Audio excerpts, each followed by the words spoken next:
नमस्कार, सभी का बहुत बहुत स्वागत। आज फिर एक आंशिक विश्लेषण इस हथेली का, और हमारा विषय हथेली पर राहु पर्वत पर बनने वाला धन त्रिभुज। नाम ही बता रहा है धन देता है, और सही भी है कि धन त्रिभुज आदमी को मनी मैनेजमेंट में एक्सपर्ट बनाता है।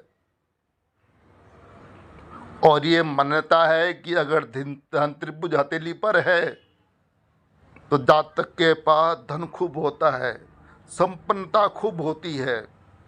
ऐसा जातक पैसे को जोड़ भी लेता है, खूब प्रॉपर्टी, खूब लग्जरी, खूब सुख सुविधाएं। लेकिन ऐसा होता नहीं। अक्सर 50% मैंने हाथ में देखा है धन त्रिभुज है, और जातक आर्थिक स्तर पर बड़ा संघर्ष कर रहा है, पैसा है ही नहीं।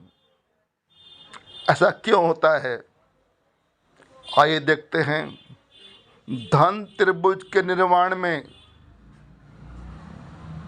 ये भाग्य रेखा बहुत बड़ा योगदान दे रही है। अगर भाग्य रेखा पर कहीं पर भी कोई दोष उभरा, इवन मनी ट्रायंगल्स बनने से पहले या बाद में, मान लीजिए क्रॉस आ गया, मान लीजिए कोई दीप आ गया, तो आपका धन त्रिभुज आपको धन नहीं देगा। दूसरी रेखा मस्तक रेखा। मस्तक रेखा जहां बना रही है ठीक है, लेकिन उसके बाद में, उसके पहले मस्तक रेखा पर कोई दोष नहीं होना चाहिए, दूषित ना हो। क्रॉस मिल जाए, मोल मिल जाए, स्टार बन जाए, अब दिक्कत। और तीसरी रेखा होती है ये बुध रेखा। बुध रेखा भी स्पष्ट निर्दोष होनी चाहिए, और यह बुध रेखा ही हो, क्योंकि ये मार्ग है ना, ये वाला मार्ग, यहां पर बुध रेखा भी चलती है, व्यापार रेखा। यहां पर स्वास्थ्य रेखा भी चलती है, हेप्टिका। और यहां पर वायलैस्विया भी चलती है, कामुकता की रेखा। अगर बुध रेखा है, व्यापार रेखा, तो ठीक। यहां पर अच्छे अच्छे एक्सपर्ट गलती कर देते हैं।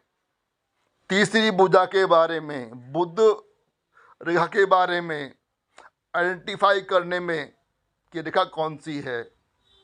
हमारे धन त्रिभुज के लिए हमें बुध रेखा ही चाहिए, और बुध रेखा भी ऐसी हो जो स्पष्ट, लंबी, निर्दोष।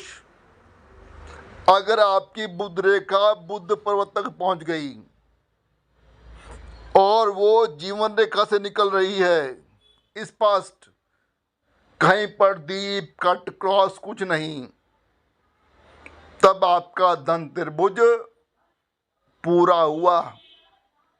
अगर ये बना है स्वास्थ्य रेखा से, कोई परिणाम नहीं देगा। यदि बना है कामुकता की रेखा से, तब भी नहीं देगा। व्यापार रेखा ही हो, बुध रेखा ही हो, और वो भी निर्दोष, दूषित ना हो, तो आपकी भाग्य रेखा पर कोई दोष नहीं, आपकी मस्तक रेखा पर कोई दोष नहीं, और आपकी बुध रेखा के फॉर्मेशन में स्वास्थ्य रेखा और कामुकता की रेखा का भी हाथ नहीं।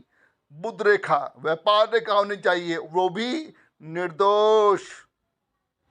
अब मिलेगा जातक को अच्छा परिणाम। इसके बावजूद भी और संभावनाएं बची रहती हैं कि इस त्रिभुज के तीनों एंगल वेल पैक्ड होने चाहिए, और धन त्रिभुज जो तीन भुजाएं हैं ना, कहीं से खंडित ना हो, फीकी ना पड़ी हो, टूट ना जाए। धन तो आएगा, बरकत नहीं होगी, खर्च हो जाएगा। धन त्रिभुज और 3 हो जाएगा। ऐसे ही कोई अशुभ रेखा इसे काट ना दे। मान लीजिए मंगल से एक रेखा आई, राहु रेखा, और आप पे घुस गई इस अंदर इसके, तो इस धन त्रिभुज का जो शुभता है ना, उसको 0 कर दिया। अब जातक के हाथ में धन त्रिभुज तो है, धन नहीं। ऐसे ही बुध रेखा के होते हुए भी स्वास्थ्य रेखा अंदर घुस जाए, तब भी इसकी शुभता को नष्ट कर देगी। तो इस मनी ट्रायंगल के अंदर किसी बाहरी रेखा का अतिक्रमण नहीं होना चाहिए, नहीं तो प्रबल संभावना कि धन त्रिभुज दूषित हो जाएगा। अगर दूषित हुआ तो प्रभाव नहीं देगा। तो धन त्रिभुज के निर्माण में भाग्य रेखा स्पष्ट हो, निर्दोष हो, मस्तक रेखा स्पष्ट हो, निर्दोष हो, और आपकी बुध रेखा ही हो, स्वास्थ्य रेखा या कामुकता की रेखा नहीं, और बुध रेखा भी बिल्कुल निर्दोष स्पष्ट।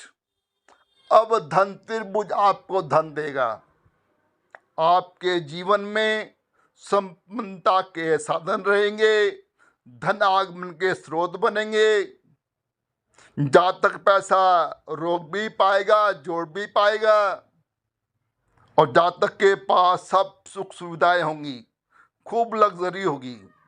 लेकिन अगर दोष उभरा तो धन त्रिभुज होने के बाद भी धन नहीं होगा।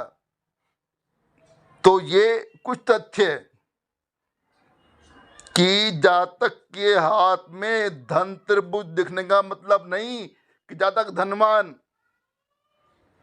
धन त्रिभुज को शुभ अवस्था में होना चाहिए, कोई दोष ना हो, तभी धन त्रिभुज आपको धन देगा, अवश्य देगा, पक्का देगा, गारंटेड देगा। तो ये कुछ तथ्य इस धन त्रिभुज के बारे में जो कई भ्रांतियों को तोड़ेंगे। आशा करता हूँ आपका ज्ञानार्जन अवश्य करेंगे। वीडियो देखने के लिए आपका बहुत बहुत धन्यवाद। थैंक यू, शुक्रिया।